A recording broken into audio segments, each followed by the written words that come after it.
الحمد للہ رب العالمین والصلاة والسلام علی سید المرسلین اما بعد فاعوذ باللہ من الشیطان الرجیم بسم اللہ الرحمن الرحیم۔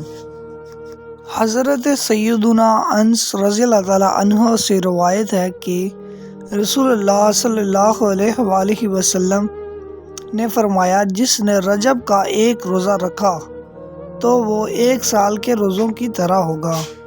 جس نے 7 روزے رکھے اس پر جہنم کے 7 دروازے بند کر دیے جائیں گے، اور جس نے 8 روزے رکھے اس کے لیے جنت کے 8 دروازے کھول دیے جائیں گے۔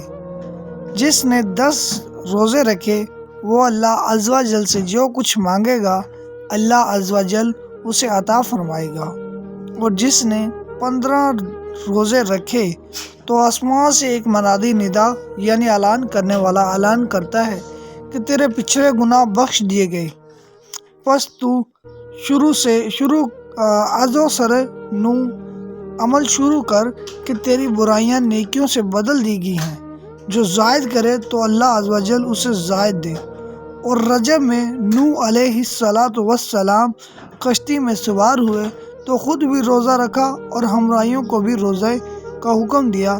ان کی کشتی 10 محرم تک 6 ماہ برسر سفر رہی۔ جزاک اللہ خیرہ۔ اگر ویڈیو اچھی لگے تو لائک، شیئر، سبسکرائب اور کمنٹس لازمی کرنا، اپنی رائے کا اظہار لازمی کرنا۔ اللہ حافظ۔